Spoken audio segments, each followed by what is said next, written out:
Exam में 7 days रह गए हैं, कुछ समझ नहीं आ रही क्या करें। Welcome back to my YouTube channel. ये टाइम मुझ पे भी आया था। I still remember and the stress, tension, torture जो उन लास्ट फ्यू डेज़ में हो रहा था ना, मैं वो बिल्कुल आई थिंक फॉर लाइफ नहीं भुला सकती। So I can understand what you all are going through. I wanted to make this video बहुत पहले, बट सिंस इसमें इतनी सारी टिप्स थी इंस्टाग्राम पे, it would have been a very long video. और मैंने क्योंकि चैनल ही अभी स्टार्ट किया है, तो आई फेल्ट लाइक कि सबसे पहले मुझे ये वीडियो अपलोड करनी चाहिए, जो कि मैंने अपने इंट्रो से भी पहले बनाई। सो बगैर आपका ज़्यादा टाइम वेस्ट करते हुए, these are some of the tips and tricks that can help you during your exam. CPS and MCPS candidates, क्योंकि अभी FCPS का एग्ज़ाम है विद इन 5 डेज़, लेकिन ये फ्यूचर में भी वीडियो आप सबके काम आएगी। So number 1 is to revise the estimated delivery time for different medical disorders. एक शीट बनाएं, उस पर लिखें कि डायबिटिक को, हाइपरटेंसिव जो गेस्टेशनल है, क्रॉनिक है, प्री एक्लेम्शिया है, IUGR के साथ है, कब कब करना है। फॉर एग्जांपल अगर हम IUGR की बात करते हैं तो हम डॉपलर पर जाएंगे, मैक्सिमम भी हम उसको 37 तक ले जाएंगे। ठीक, कुछ उसमें वेरिएशंस है, वो भी आप लोग देख लें। प्री एक्लेम्शिया में क्या करना है हमने, एक्लेम्प्टिक पेशेंट्स में क्या करना है, अगर पेशेंट हेपेटाइटिस E के साथ आती है तो क्या करना है, ट्विंस 35 पे कौन से, 36 पे कौन से, ये सब एक चार्ट बना लें और इसको रिवाइज़ करें।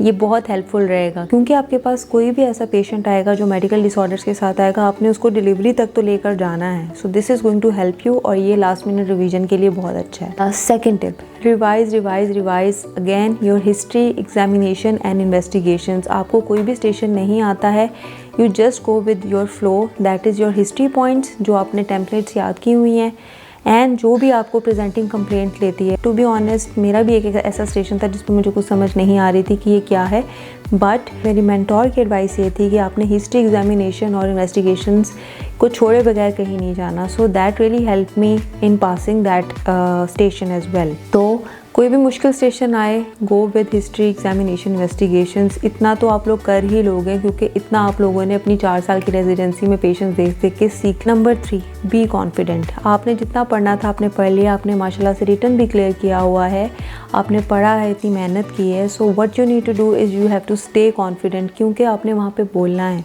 You have to speak. तो कॉन्फिडेंस अपना ब्रेक नहीं करना, नमाज़ पढ़ें, सुबह को उठ के नवाफिल पढ़ें, एंड वहाँ पे आपने कॉन्फिडेंटली सबको फेस करना है। नंबर 4, जितने भी स्टेशन होंगे, अगर 12 हैं, 11 है, लेट्स से 13 है, उनमें से कोई ना कोई स्टेशन ऐसा होगा जिसका आपको ज़ीरो नॉलेज होगा। आ जाते हैं अक्सर, 1 होगा, 2 होगा, इवन 3 भी होंगे।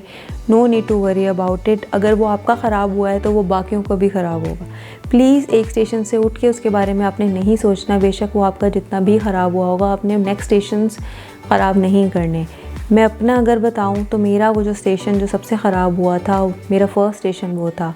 मैं उसको बोल के सेकंड पे गई, मेरा सेकंड स्टेशन भी बहुत ख़राब हुआ, लेकिन मुझे बाद में पता चला कि वो सबका ही ख़राब हुआ था। So that didn't matter.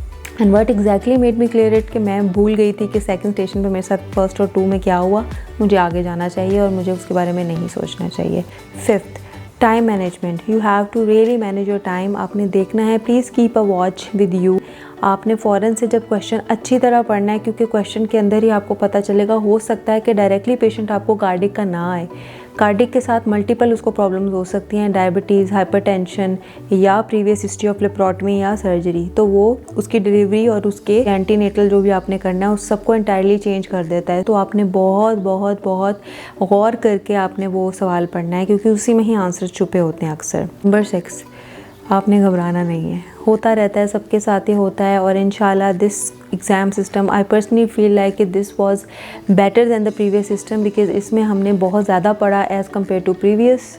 Because उसमें हम कुछ केसेस ही पढ़ के जाते थे जो नॉर्मली आते थे, इसमें आपको सब पढ़ के जाना है, क्योंकि कुछ भी आ सकता है, और जो भी आता है उसकी डिटेल वो ज़रूर पूछते हैं। नंबर 7, स्किल्स उसी तरह हैं। स्किल्स आपने अपने पक्के कर लिए हुए हैं, स्किल्स आपको आते हैं, क्योंकि 4 साल आप वही सब कुछ करते रहे हैं। उससे रेलेवेंट 1-2 वो सवाल पूछ लेंगे जो भी आपको आते होंगे। So don't worry about it. Number 8, teaching station पे आपके पास जो भी होगा, like it could be a student, it could be some staff from CPSP, तो आपने उससे रेलेवेंट उसको उर्दू में, अगर वो आपसे उर्दू में बात कर रहा है आप उसको उर्दू में जवाब दें। ये ना हो कि वो आपसे उर्दू में कर आप उसको इंग्लिश में जवाब दें। जब आपने अपने एग्जामिनर से बात करनी है स्ट्रक्चर डिस्कशन में, so you have to speak in English. लेकिन जब जब आपने किसी से हिस्ट्री लेनी है, किसी की काउंसलिंग करनी है या किसी को टीच करना है, तो आपने उसकी लैंग्वेज के मुताबिक उससे बात करनी है। ये ना हो कि आपका जो स्टूडेंट हो, ये जो आपसे पढ़ने के लिए आया है, वो आपसे उर्दू में बात कर रहा है, आप उसको इंग्लिश में सिखा रहे हो। येस, आइडियल ये है कि आप इंग्लिश से स्टार्ट करो, लेकिन अगर वो आपसे उर्दू में बात कर रहा है, अगर आप उसको उर्दू एक्सप्लेन कर दोगे तो नो हार्म।